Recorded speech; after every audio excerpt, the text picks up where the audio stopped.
గుండ్లవల్లేరు కాలేజీలో secret camera వ్యవహారంపై విద్యార్థినులు భగ్గుమంటున్నారు. దోషులను కఠినంగా శిక్షించాలంటూ ఆందోళనకు దిగారు. కలెక్టర్, ఎస్పీ వాహనాలను అడ్డుకునేందుకు ప్రయత్నించారు. మరోవైపు ఈ ఘటనపై విచారణకు ఆదేశించారు సీఎం చంద్రబాబు. పోలీసులు ఓ విద్యార్థినిని అదుపులోకి తీసుకున్నారు.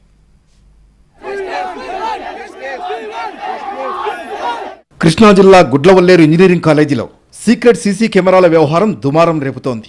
సీసీ కెమెరాలు లేవంటూ ఎస్పీ చెప్పడంపై విద్యార్థులు సీరియస్ అయ్యారు.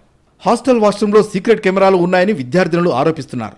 వారం క్రితమే ఘటన వెలుగు చూసినా యాజమాన్యం పట్టించుకోలేదని విద్యార్థినులు అంటున్నారు. విద్యార్థినులకు ఉపాధ్యాయ సంఘాలు మద్దతుగా నిలిచాయి. ఎస్పీ పూర్తిగా పరిశీలించలేదంటూ ఆరోపిస్తున్నారు. తమకు న్యాయం చేయాలంటూ విద్యార్థులు డిమాండ్ చేస్తున్నారు. విద్యార్థుల ఆందోళనతో కాలేజీ క్యాంపస్లో వాతావరణం వేడెక్కింది. కలెక్టర్ బాలాజీ, ఎస్పీ గంగాధర్రావు కార్లను అడ్డుకునేందుకు ప్రయత్నించారు. వీ వాంట్ జస్టిస్ అంటూ విద్యార్థినులు పెద్ద పెట్టున నినాదాలు చేశారు. వీడియోలు విక్రయిస్తున్నాడంటూ బీటెక్ విద్యార్థిపై దాడికి సహచర విద్యార్థులు యత్నించారు. వారం 10 రోజుల నుంచి మేనేజ్మెంట్ ఏం చేస్తుంది? మేము నిన్న 5 గంటలకి కంప్లైంట్ ఇస్తే కానీ ఇంకా మాకు తెలియదు అంటున్నారు.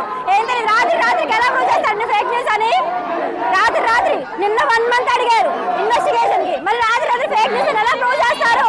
ఆడపిల్లలు వారం నుంచి జరుగుతుంది ఇది. ఆడపిల్లలు చెప్తే బెదిరిస్తారు. వాటర్లు కానీ ఎవరైతే ఉన్నారు ఇక్కడ అమ్మాయి ఆడపిల్లలు బెదిరిస్తారు. ఇది నిజం బయటికి చెప్తే ఊరుకోమంటున్నారు. ఎక్కడ ఉంది ఇక్కడ న్యాయ ఆడపిల్లలకి?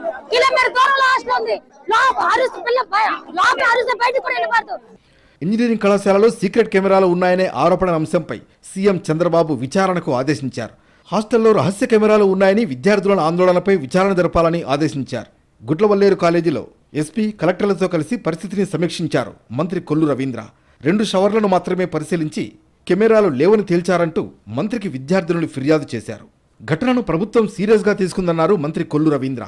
మహిళా పోలీస్ బృందం ఏర్పాటు చేసి విచారణ జరిపిస్తున్నామని వెల్లడించారు. దోషులు ఎంతటి వారైనా వదిలేది లేదని చెప్పారు.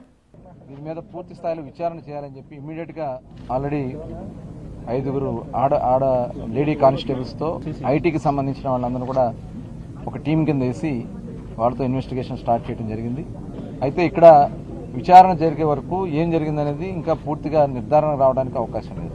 దీన్ని రాష్ట్ర ప్రభుత్వం అయితే చాలా సీరియస్గా తీసుకుంది. ఈ విషయంలో చాలా సివియర్గా యాక్షన్స్ ఉంటాయి, దాంట్లో ఎటువంటి అనుమానాలు లేవు. ఓ ఫైనల్ ఇయర్ విద్యార్థిని అదుపులోకి తీసుకుని ప్రశ్నించారు పోలీసులు.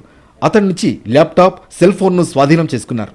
అయితే కెమెరా ఏర్పాట్లో విజయ్కు మరో విద్యార్థిని సహకరిస్తోందంటూ పలువురు ఆరోపిస్తున్నారు.